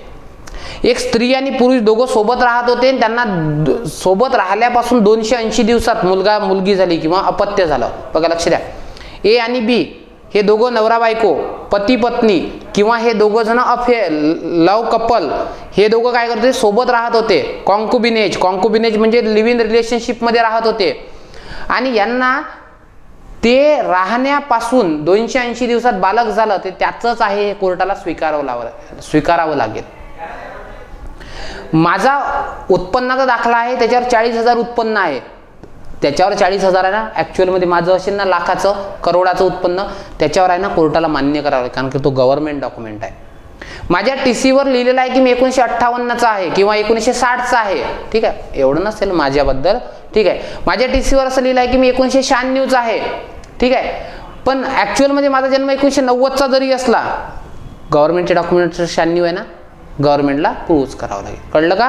म्हणजे समजून घ्या, काही डॉक्युमेंट कोर्ट ग्रहण करू शकेल, मे प्रिझ्युम, काही डॉक्युमेंट कोर्टानं ग्रहण केलंच पाहिजे. कळलं का? पण एक लक्षात ठेवा, शाल प्रिझ्युम आणि मे प्रिझ्युम या दोन्हीमध्ये कोर्ट काय मागत असते? पुरावे मागत असते. म्हणजे एक लक्षात ठेवायचं, शाल प्रिझ्युम आणि मे प्रिझ्युम याच्याबद्दल कोर्ट नेहमी काय मागतं? पुरावे मागतं. म्हणून याला काय म्हणतात? याला म्हणतात कायद्याच्या भाषेत खंडन योग्य तथ्य. खंडन योग्य म्हणजे काय? की याचं तुम्ही खंडन करू शकता. फॉर एक्झाम्पल, तुम्हाला माहिती आहे घरकुल योजना आहे आणि घरकुल योजनेसाठी, घरकुल योजना राहू द्या, तुमच्या गावात वृद्धपकाळ योजना आहे. ए नावाची स्त्री आहे आणि ही 45 वर्षाचीच आहे आणि हिनं काय केलं? आपल्या आधार कार्डवर तिची जन्मतारीख वाढवून आणली. कशासाठी? वृद्धपकाळाचे पैसे मिळावे यासाठी. आणि मग काय केलं? तहसील ऑफिसनं त्याच्यावर केस टाकली की हिचं वय कमी आहे. मग आता बघा, ही काय करेल? ही न्यायालयात आपलं आधार कार्ड सादर करेल, गव्हर्नमेंट डॉक्युमेंट आहे. सो अशा वेळेस कोर्टानं काय केलं पाहिजे? ग्रहण केलं पाहिजे. कुठपर्यंत? जोपर्यंत एखादा व्यक्ती त्याला गैरसाबित करत नाही तोपर्यंत. मग अशा वेळेस काय करेल, अशा वेळेस तहसील ऑफिस काय करेल, तिचे ओरिजिनल डॉक्युमेंट दाखवेल, ओरिजिनल आधार कार्ड करेल डाउनलोड, हे किती वर्षाची आहे, आणि अशा वेळेस तिचं वय 45 दिसलं, सो कोर्टाला काय करावं लागेल, शाल प्रिझ्युम. म्हणजे समजलं का, शाल प्रिझ्युम आणि मे प्रिझ्युम या दोघांना खंडन योग्य म्हणतात. खंडन योग्य का बरं, कारण की पुरावा देऊन यांचं खंडन करता येते. म्हणजे लक्षात ठेवायचं की एखादं तथ्य हे शाल प्रिझ्युम आणि मे प्रिझ्युम कुठपर्यंत राहील, जोपर्यंत त्याचं खंडन होत नाही तोपर्यंत. म्हणजे कोर्ट याच्याबद्दल पुरावे मागू शकते. ज्या दिवशी पुराव्यानं मागितला, गोष्ट साबित झाली, गैरसाबित झाली, त्या दिवशी ते नष्ट होऊन जाते. कळलं. म्हणजे आता एक लक्षात घ्या, इथे तुम्हाला काही गोष्टी लक्षात आल्या की बघा, कोर्ट ग्रहण करू शकेल, एखाद्या गोष्टीबद्दल कोर्ट ग्रहण करू शकेल. ठीक आहे. जर ती गोष्ट गैरसाबित झाली नसेल, म्हणजे गैरसाबित होईपर्यंत कोर्ट काय करू शकेल, ती गोष्टीबद्दल पुरावा मागू शकेल. ठीक आहे. एखादी गोष्ट गैरसाबित झाली ना, मग पुरावा मागण्याची गरज नाही. फॉर एक्झाम्पल, एखाद्या गाडीबद्दल, माझ्या बाईकबद्दल वाद चालू आहे, मी कोर्टात जोपर्यंत पुरावा सादर करत नाही तोपर्यंत कोर्ट ग्रहण करेल. आता मी पुरावा सादर केला, ही माझीच गाडी आहे, मग कोर्टानं काय केलं पाहिजे, ते मान्यच केलं पाहिजे. ठीक आहे. आणि कोर्ट ग्रहण केले पाहिजे म्हणजे काय, कोर्टावर कंपल्शन असतं काही केसमध्ये. ठीक आहे. हुंडाबंदी वगैरे, महिलाविषयक गुन्हे यामध्ये. नंतर आहे निरुत्तर शाबिती. निरुत्तर शाबिती काय असते, याला म्हणतात अखंडन योग्य सत्य, अखंडन योग्य तथ्य. आता अखंडन योग्य तथ्य म्हणजे काय, की ज्याचं खंडनच करता येत नाही. फॉर एक्झाम्पल, की मी MPSCतून PSI लागलो आणि तुम्ही माझ्यावर दावा टाकला की पवन भारसाकडे चुकीच्या पद्धतीने लागला. मी माझे प्रिलिम्स मेनची मार्कशीट दिली. ठीक आहे. त्याच्यानंतर मी माझे आन्सर की दाखवल्या, मी माझं आयोगाचं शिफारस पत्र दाखवलं, झालं मी प्रूव्ह. आता मला कोर्टाला आणखी कोर्ट त्याच्याबद्दल पुरावे मागणार नाही. काय झालं की A न B चा खून केला. ठीक आहे. आणि या ठिकाणी CCTV फुटेजमध्ये ते कॅप्चर झालं. सो आता कोर्ट पुरावे मागेल का, नाही मागेल, कारण की ऑलरेडी ही गोष्ट प्रूव्ह झालेली आहे. सो ज्याबद्दल कोर्ट पुरावे मागत नाही त्याला म्हणतात निरुत्तर शाबिती. म्हणजे समजून घ्या, असं तथ्य ज्याबद्दल पुरावे मागण्याची गरज नाही. फॉर एक्झाम्पल काय झालं, SC व्यक्ती आहे एक A, आणि याच्यावर ओपन असणाऱ्या एका व्यक्तीनं, B व्यक्तीनं काय केलं, शिवीगाळ केली. ठीक आहे. आणि बघा, मग या ठिकाणी शिवीगाळ केली जातीवाचक, आणि हा B काय म्हणतोय, B असा म्हणतोय की बघा, या ठिकाणी मी त्याला शिवीगाळ तशीच केली नाही. कोर्ट काय म्हणतं, तू जातीवाचक केली ना, कायद्यात सरळ लिहिलेलं आहे, जातीवाचक शिवीगाळ ॲट्रॉसिटी असेल, त्याच्यामुळे हे निरुत्तर शाबिती आहे. समजलं. मग लक्षात ठेवा, निरुत्तर शाबितीबद्दल कोर्ट पुरावे मागत नाही. एखाद्या गोष्ट निरुत्तर शाबित झाली म्हणजे ती गोष्ट शाबूत झाली. समजलं. कळलं का. आता कलम 5 बघा काय म्हणतं, मुद्दे गोष्ट लागू गोष्ट. आता मुद्दे गोष्ट म्हणजे काय, मुद्दे गोष्ट म्हणजे की या ठिकाणी डावललेलं तथ्य, एक पक्ष काय करतो आस्तिभाव, एक नास्तिभाव, त्याला मुद्दे गोष्ट म्हणतात. मुद्दे गोष्ट आणि लागू गोष्ट. लागू गोष्ट म्हणजे काय, संबंध तथ्य, को रिलेव्हंट फॅक्ट. ठीक आहे. हे काय असतील, याच्याबद्दल पुरावे कोर्टाला लागू आहेत. म्हणजे बघा, A ही बाईक आहे आणि A ही बाईक कोणाची आहे याबद्दल वाद चालू आहे. बघा. ठीक आहे. लक्ष द्या. A ही बाईक आहे आणि याच्याबद्दल वाद चालू आहे. A काय म्हणतो, ही माझी आहे, B म्हणतो माझी आहे. सो बघा, या ठिकाणी मुद्दे गोष्ट आहे. काय मुद्दे गोष्ट, की एक आस्तिभाव, एक नास्तिभाव. ठीक आहे. आणि याच्याबद्दल आता कोर्ट पुरावा मागेल. पुरावा काय मागेल, की तुम्ही डॉक्युमेंट सादर करा. आणि या B न काय केलं, या गाडीचे ओरिजिनल डॉक्युमेंट सादर केले. म्हणजे मग मला एक सांगा, की मुद्दे गोष्ट आणि लागू गोष्ट याबद्दल कोर्ट पुरावा मागू शकत नाही का, मागू शकेल. मग 5 मध्ये तेच सांगितलं, 5चा कोड होतो 50-50. 50-50 म्हणजे काय, की आस्तिभाव नास्तिभाव, म्हणजे मुद्दे गोष्ट लागू गोष्ट याच्याबद्दल कोर्ट काय करू शकते, पुरावा मागू शकते. 50-50. आस्तिभाव नास्तिभाव याच्याबद्दल कोर्ट काय करू शकेल, पुरावा मागू शकेल. कळलं. नंबर नेक्स्ट, 5चा कोड होता 50-50. नंबर नेक्स्ट बघा, 6 याला म्हणतात, 6चा कोड होतो F, कारण की ABCD मधलं 6वं अक्षर F आहे. याला म्हणतात फेवरेबल फॅक्ट. फेवरेबल फॅक्ट म्हणजे काय, एकाच कृत्याचा भाग असलेला, एकाच व्यवहारातील वेगवेगळ्या गोष्टी त्या कृत्याच्या संबंधाने लागू आहेत. उदाहरण सांगतो. ए कशाला, एक उदाहरण देतो चांगलं, तुम्हाला पटेल असं. ठीक आहे. बघा,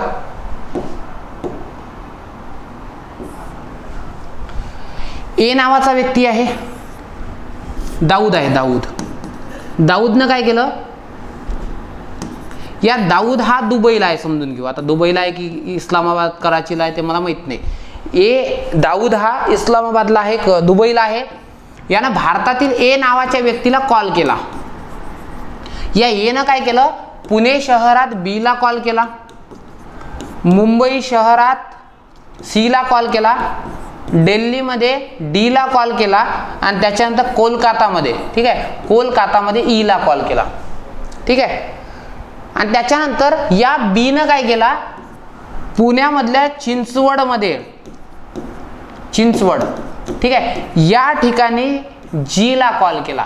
आणि त्याच दिवशी काय झालं, चिंचवडमध्ये झाले दंगे किंवा बॉम्बस्फोट. आता बघा, एकाच गुन्ह्यातील, बघा लक्ष द्या, एकाच गुन्ह्यातील वेगवेगळ्या ठिकाणी घडलेल्या वेगवेगळ्या गोष्टी कोर्टाला लागू आहे. म्हणजे याच्यावर एक चेन लक्षात येत का, दाऊदनं एला सुपारी दिली की बाबा आपल्याला दंगे घडवायचे आहेत. एनं काय केलं, हा मुंबईत आहे, यानं बसून 4 शहरातील 4 लोकांना सुपारी दिली.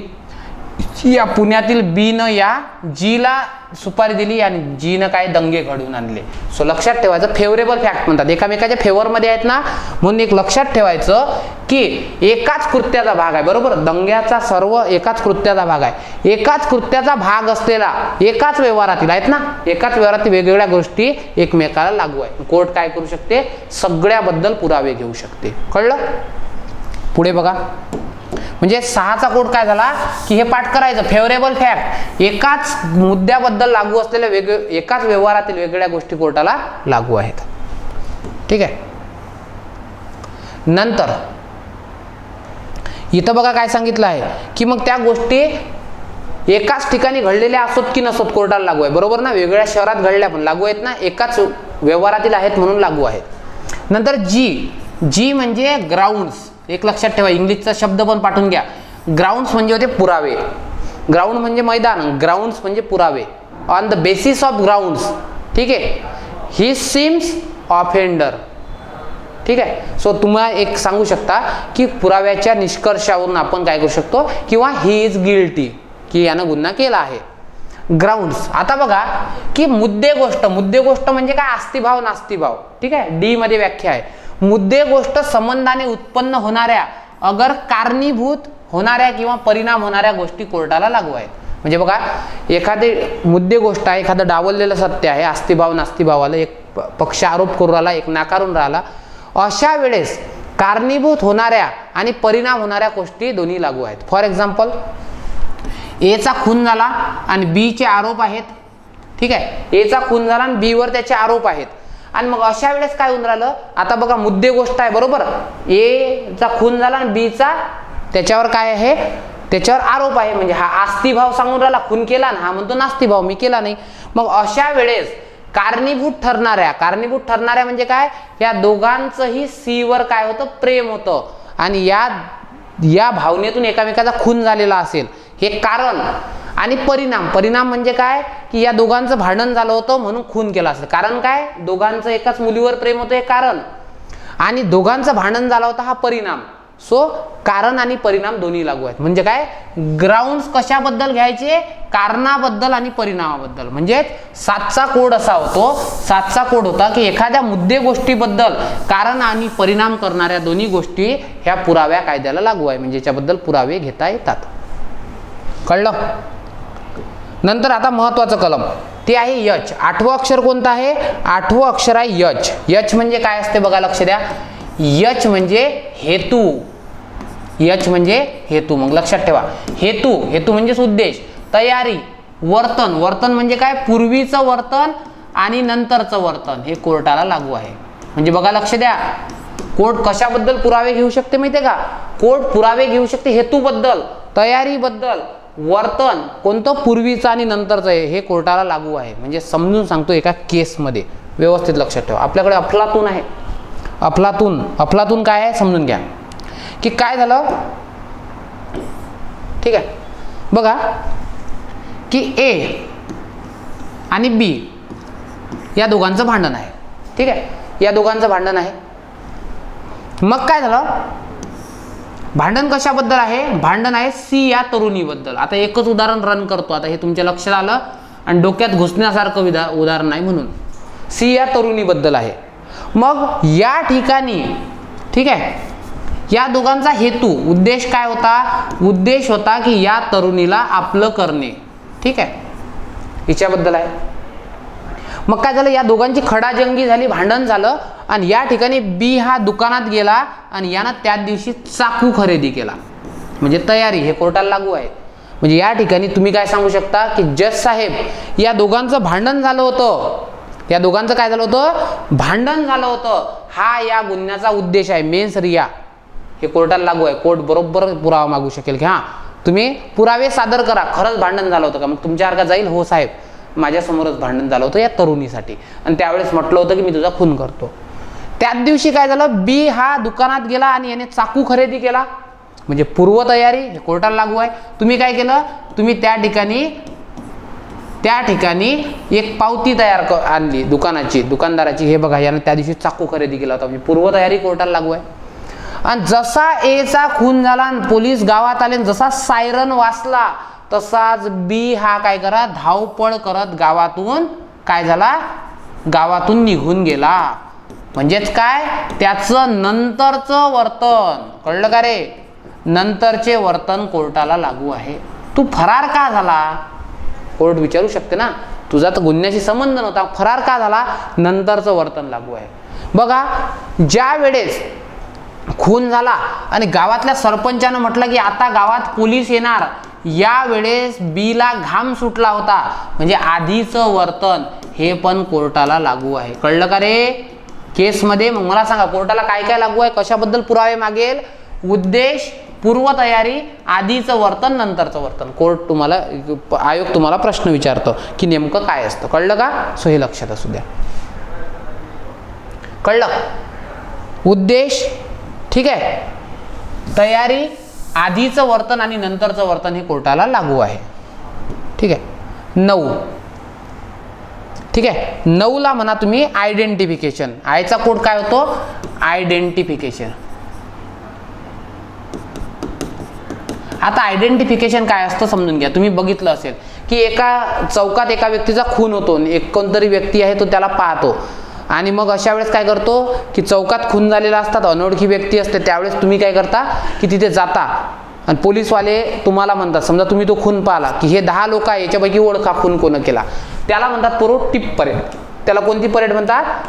Tip parade. टिप परेड म्हणजे अनेक आरोपींपैकी एक जण तुम्ही ओळखता, हा खून यानेच केला. बघितलं असेल ना बऱ्याच मूवीमध्ये की 10 पोलीस असे उभे असतात. पण एक लक्षात घ्या, टिप परेड पोलीसवाल्यांना घेण्याचा अधिकार नसतो, कार्यकारी दंडाधिकारी घेत असतो. मॅजिस्ट्रेट समोर 10 व्यक्ती उभे केले जातील आणि विचारलं जाईल की खून कोण केला. मग तुम्ही सांगता हां या चेहऱ्याच्या व्यक्तीनं खून केला. कळलं का? म्हणजे बघा, याला म्हणतात टेस्ट आयडेंटिफिकेशन परेड. काय म्हणतात? Test identification parade. म्हणजे बघा की लागू गोष्टीचा संबंध, तथ्याचा खुलासा आणि ओळख याबद्दल गोष्टी लागू आहेत. म्हणजे बघा, ज्या गोष्टीचं आयडेंटिफिकेशन होऊ शकते अशा गोष्टी कोर्टाला लागू आहेत. म्हणजे बघा की एखाद्या मनुष्याची किंवा वस्तूची ओळख पटवून देणारा मजकूर किंवा स्पष्टीकरण कोर्टाला लागू आहे. म्हणजे फॉर एक्झाम्पल, ह्या मोबाईल पवन सरांचा आहे की नाही असा वाद. हा मोबाईल माझा जाता जाता पडला पंचवटी चौकात आणि पंचवटी चौकात हा मोबाईल पडला आणि तो पोलीस स्टेशनमध्ये आहे. पोलीस स्टेशनमध्ये गेल्यानंतर मी म्हणतो हा माझा मोबाईल आहे. ठीक आहे, आता माझ्याकडे पावती हरवलेली आहे. मग तुम्ही येसाल, सर मी पवन सरांचा मित्र आहे, हा मोबाईल त्यांचाच आहे. ही ओळख कोर्टाला लागू आहे. समजलं का? आयडेंटिफिकेशन.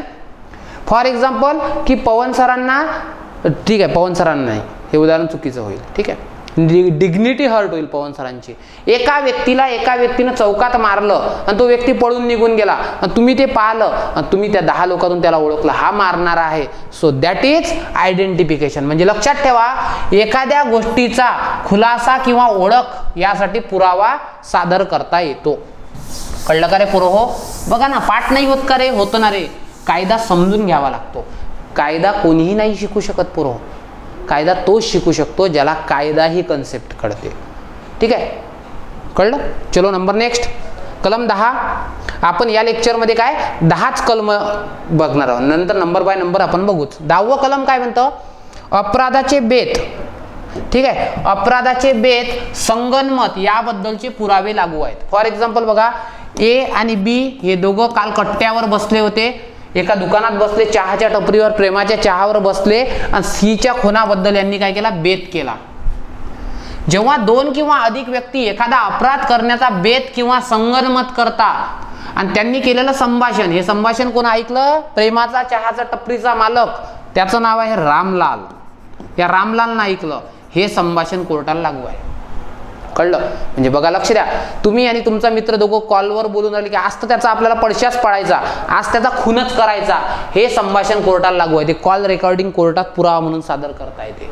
किंवा काही कृत्य केले किंवा लेख केला, म्हणजे एकामेकाला पत्र पाठवलं की आपण याचा खून करू, किंवा काहीतरी कृत्य केलं या दोघांनी आणि याच्यावरून अपराध घडला असे असेल, तेव्हा कोर्टासमोर पुरावा आणल्यावर हा संगनमत आणि बेत हा कोर्टाला लागू आहे. म्हणजे समजून घ्या की बऱ्याचदा कोर्टात काय केलं ते कॉल रेकॉर्डिंग सादर केल्या जातात की या दोघांनी काय केलं होतं, अशा प्रकारे पत्र व्यवहार केला होता किंवा कॉलिंग केली होती. ठीक आहे. सो हे कोर्टाला लागू आहे. सो विद्यार्थी मित्रांनो, म्हणजे एक तुमच्या लक्षात आलं, जेचा कोड काय करायचा, जॉईंट ऍक्टिव्हिटी. काय कोड करायचा, जॉईंट ऍक्टिव्हिटी. जॉईंट ऍक्टिव्हिटी म्हणजे काय, जॉईंट ऍक्टिव्हिटी म्हणजे संगनमत आणि बेत.